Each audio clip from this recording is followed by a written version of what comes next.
What's up, Blurry Gang? I'm back with another tutorial, and today we're going to be doing a massive transformation. I'm going to be giving my boy Nick a crop top with a low drop fade. So right now, first thing we're going to do is section off the hair from the parietal ridge. Once we have that nice and clipped up, I'm going to begin doing cross graduation forward to cut the parietal ridge. So all that means is I'm taking diagonal lines forward, diagonal sections forward, creating that nice flow towards the front of his face.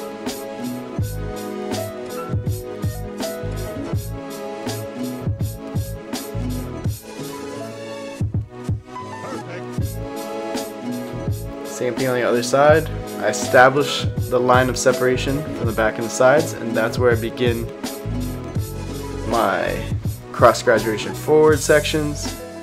And you'll see as I get to my last section, it's almost like a horizontal block grad. This graduation of angle basically creates that nice flow of movement towards the front of his face.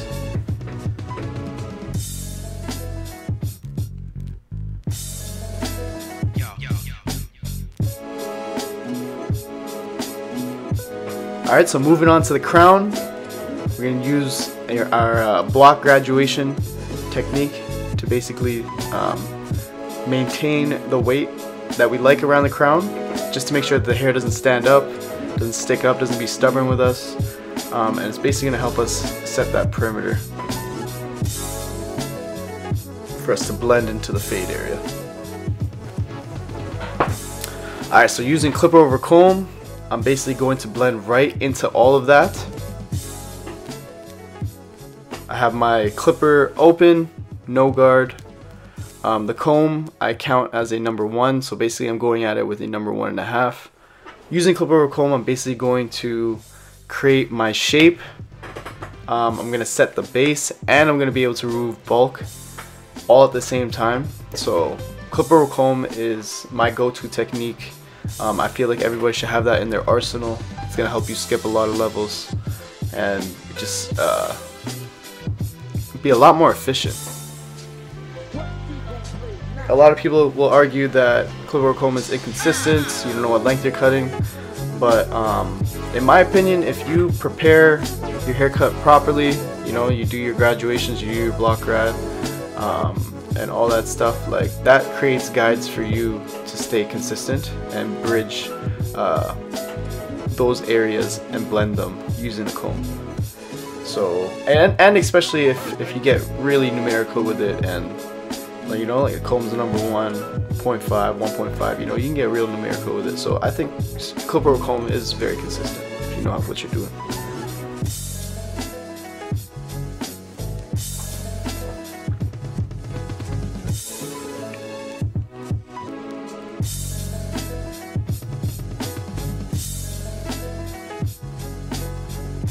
Alright, so once we finish with that, I'm going to follow up with my number 2 guard. And basically just clean up our canvas, make sure everything is nice and set down to that number 2. It should blend seamlessly into our clipper over comb.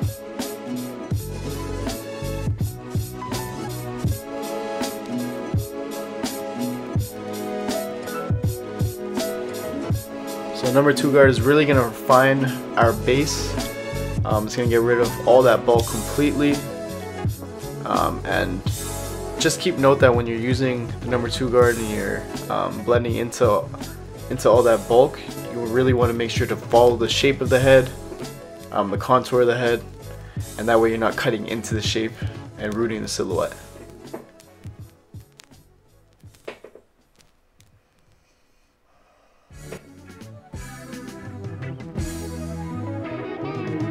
Alright, so once we finish with the number 2 guard, I'm going to take that off, and we're going to go in our first guideline no guard lever open. Alright, so on lower to mid fades like this, I actually like to start my first guide open. This allows me to really have a lot more control over the height of the fade. I feel like if you go in with it closed first, you might take the fade a little bit too high and get rid of that low fade effect, right? But in this case, I really want to maintain that, so I'm going in open and I'm following up with no guard close, about half an inch under that parallel. And then to take out that line, that second guideline that I've created with the close, I'm just going to use lever play and take that out using my corners. So what lever play means is it basically means you're playing with the lever in between open and close, whatever it takes to take that line out without passing the guide and raising the guide.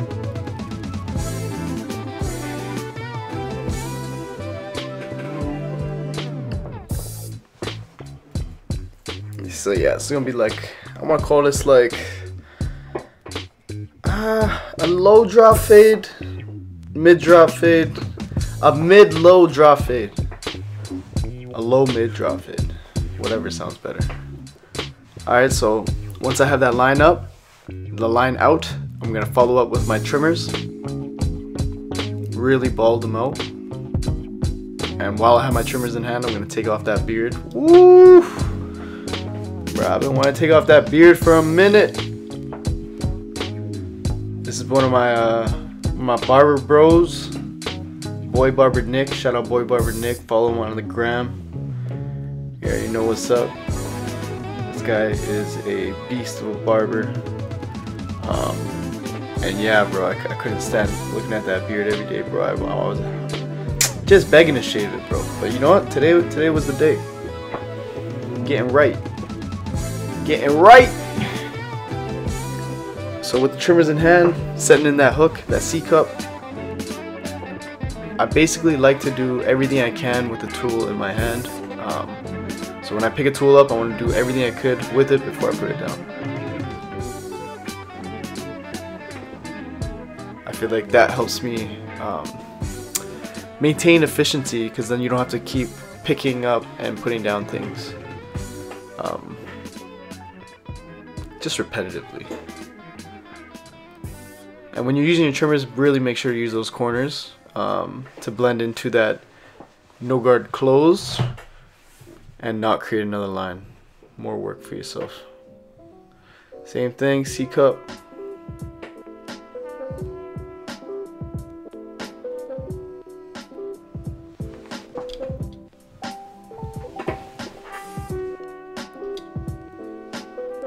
Alright, so following up with our foil shaver, we're gonna take that really down the skin now. Really bald them out.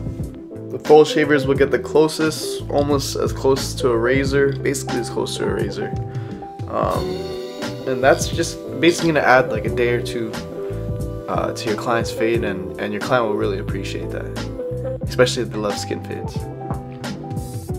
So now I got all that hard work out the way. We're just gonna go ahead and lighten up this bulk. So I'm starting off with my 1.5 guard, since we used our number 2. Moving down, I'm gonna use my number 1 guard starting open. I'm gonna take it middle to close, take it through the motions, and you can already see that fade is coming together pretty quickly. I feel like the hard part of the fade is that trimmer, that foil shaver, that close, open, lever play. All those lines I feel like are the hard part, but once you have that, that's already like 5 levels, 4 levels of transition already. So once you slap on this 1 guard, the fade is already coming together, you know. So really using the corners here, using a really light hand. You can see his head's not bobbing, right? Like I'm using a very light touch, letting the clippers do the work. I always stress this. We as barbers do not cut hair. Clippers cut hair. You know what I'm saying? Without clippers, I'm just a guy.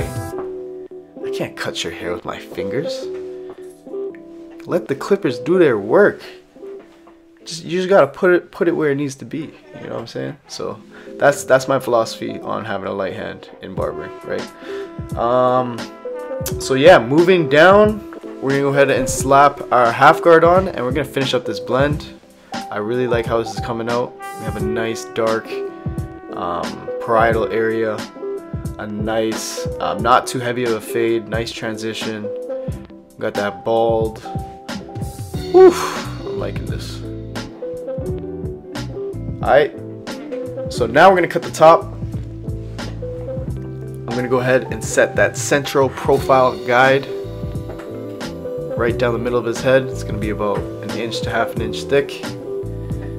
And we're gonna start, I like to start in the crown. Reason being is because we cut the parietal and we faded already, so that is gonna be our guide to match. Our length to match too. And I'm gonna work my way to the front. And remember, in this haircut, we're gonna be removing that blonde, so we're gonna have to go pretty short. Yep, you can see me removing that blonde right there. It's gonna be a little bit of blonde, but we'll get to that. So setting in the central profile guide, this is basically gonna be the roadmap to cutting the top. Alright. So that was a vertical section. So now, once it's set in, it's a stationary guide. We can continue to cut and match the rest of the length to that central profile guide using horizontal sections.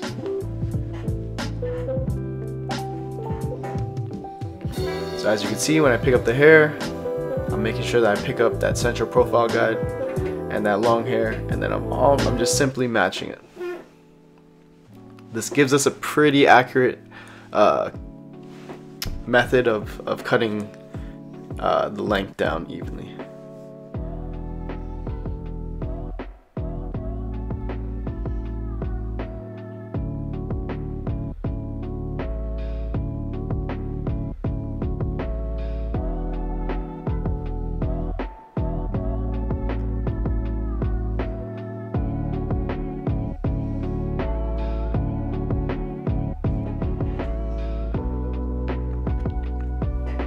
So now that the hair is all cut down to the length that I like, I'm going to go ahead and connect that parietal ridge further.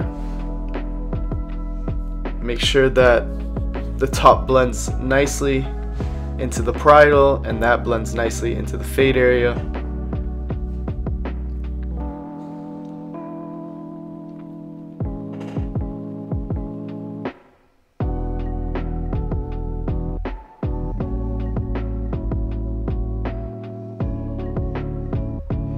So I really, if I were to redo this haircut, actually not redo this haircut, but looking back on hindsight, I wish we could have done like a longer length style, but in this case we wanted to remove the blonde, so gotta get rid of the longy dons. Cutting all that blonde off, going a pretty short crop, and to offset the bluntness, we're gonna put a lot of texture into this hair, a lot of movement, and I feel like you guys are gonna like how the finished result comes, you know, comes out.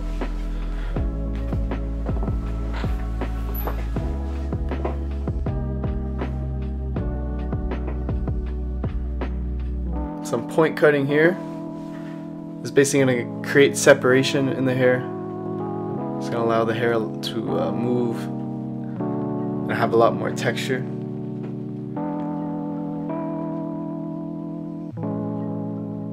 And when I'm doing texturing, I like to do at least like two different techniques to give us some different effects. So here I'm gonna go ahead and do some slide cutting.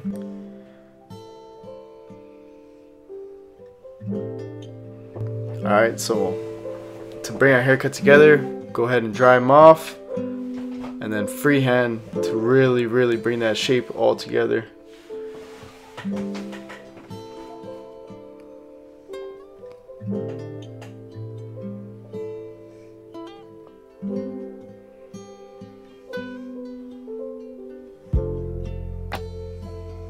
Alright, and we're gonna finish off with some straight blade work and basically go over all of that line work that we did with our trimmers. Oof, I like how that fade is sitting nice and low. We're gonna call this a low one. This is a crop top with a low drop. the low drop crop top. Low drop fade with a crop top. That's what this is.